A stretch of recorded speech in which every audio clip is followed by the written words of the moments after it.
What's up? I'm Dan Fredenberg, and this is another Chance Encounter. I'm joined today with Alex Olson. How you doing today, Alex? Doing fantastic. You? Bro, well, I'm a little bit sick, but that's no big deal. At least I've got my very favorite audience member watching today. And why is my favorite audience member watching today? Well, it's because this is a chance encounter where I interview commercial real estate investors. I'm finding out, hey, is there any overlap in our business? Plus, it's a legal thing. You have to know each other before you start doing even mentioning your private deals. So that's why I do this. I go through the 5 different motivations, and then I go through the 6 different roles to find out my guest's core competency, what they're looking to contribute. And if you want your copy of that die, you can go to dandoesdeals.com, and I don't even ask for your email address. You can just print it out, and then you can start showing it to your friends and family, and then that way you become capable of explaining commercial real estate and the role that you play in it. But before we get too excited about that, Alex, can you introduce yourself to the audience, please?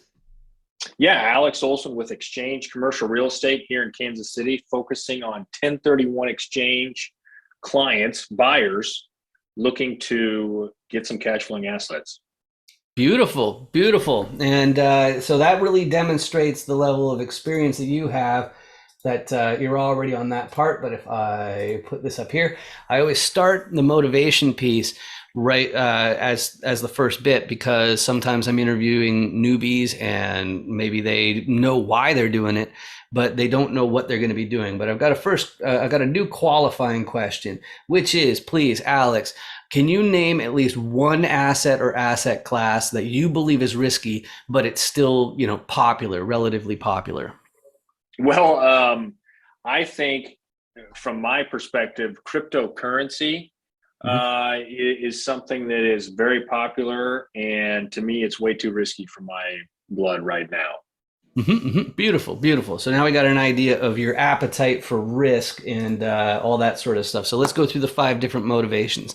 The first motivation I found is some people are looking to preserve their purchasing power.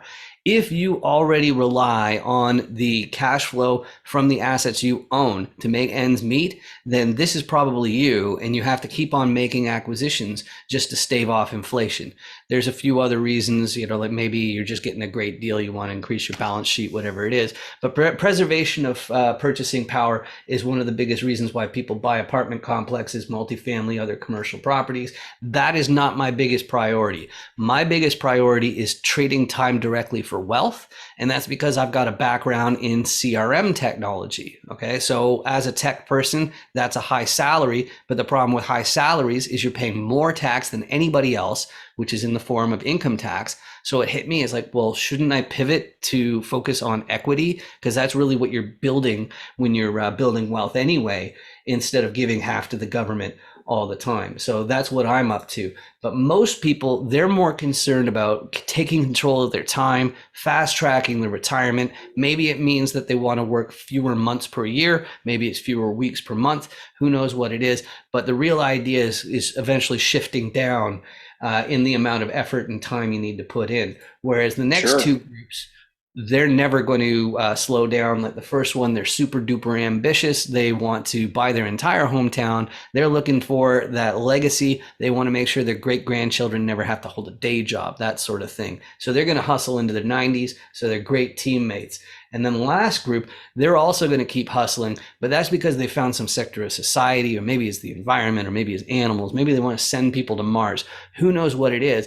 I like to say that they want to save the world, but they realize that if you're going to pull that off, you need to have the financial backing to really make that huge impact on any sector of society. So those are the 5 big motivations. And out of those, Alex, what combination of them resonates with you, describes you best?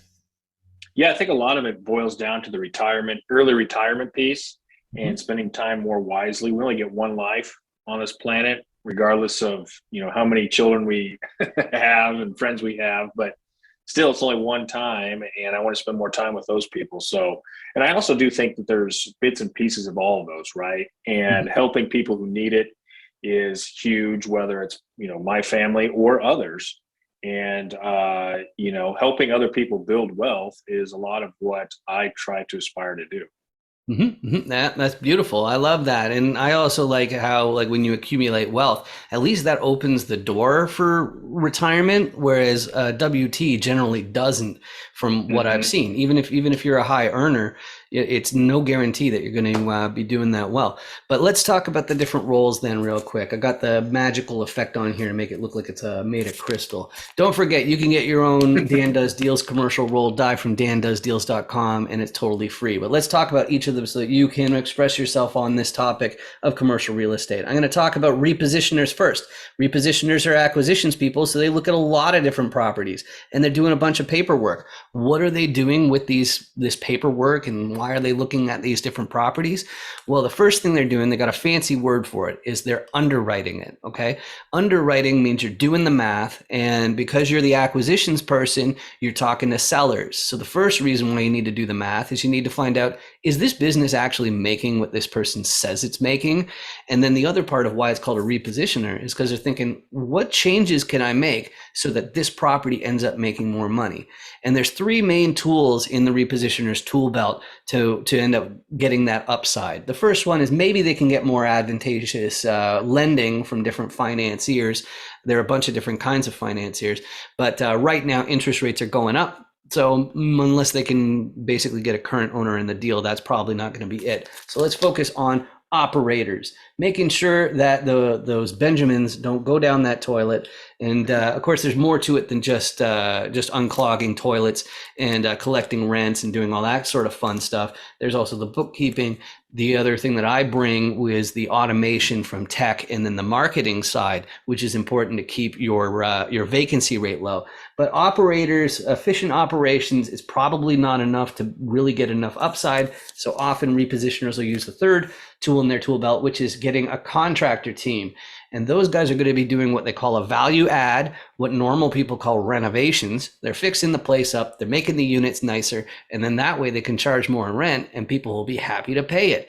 But if you have the problem that I have, which is I'm from the internet, well, those repositioners, and most people are repositioners in some degree, really, those repositioners are going to need a local. They're going to need boots on the ground. They're going to need somebody who can be there in an hour or two. And me being the remote guy, that's not going to be me. I don't even want to be finding my passport in an hour. But these guys all appear to be the owners. But of course, the financiers, they get a piece of the deal as well. There's a few different types of financiers. You got your fund managers, you got your actual banks and all that sort of stuff. The main idea is that a financier only deals with money and paper. So if they're going to be on the GP team, then they actually have to have some sort of role as well. But I've mentioned these five different roles, and there's one that the financier is going to want to know about that I haven't mentioned yet, which is, who's your sponsor? Who's the KP? If you want to be eligible for a loan, let's say you're buying like a 350 unit apartment complex, and let's say you're Elon Musk. If Elon Musk wants to be eligible for the loan, somebody in the fold has to already own a similar asset. There's a couple other restrictions as well. You need to have a certain amount of liquidity, and you also have to have a balance sheet between the GP team of at least the amount of the loan. But if you got all of those pieces, you've got yourself a commercial real estate deal. So Alex, as far as your core competencies that you're going to be bringing to deals, what are you up to? Well, definitely a local Mm-hmm. here in Kansas City. It's a great cash flowing market, so that's helpful. Mm-hmm. And then also, of course, repositioning. Mm-hmm. Everybody's doing some form of repositioning. Those are the two main ones that I would say that I fall into. You know, helping people understand the market and helping people understand where you can reposition to create that value to increase rents and all that kind of different things. Mm-hmm. Mm-hmm. Excellent, excellent. Now, I don't know the number of big apartment complexes in Kansas City, but the next question I always ask is, what's your buy box or what's your ideal property? And when commercial investors are asking that, we're really asking for three and a half things.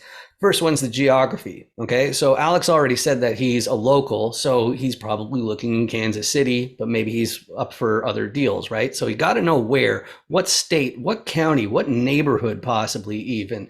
So that's the first thing they're going to want to know. Second thing is going to be the unit count.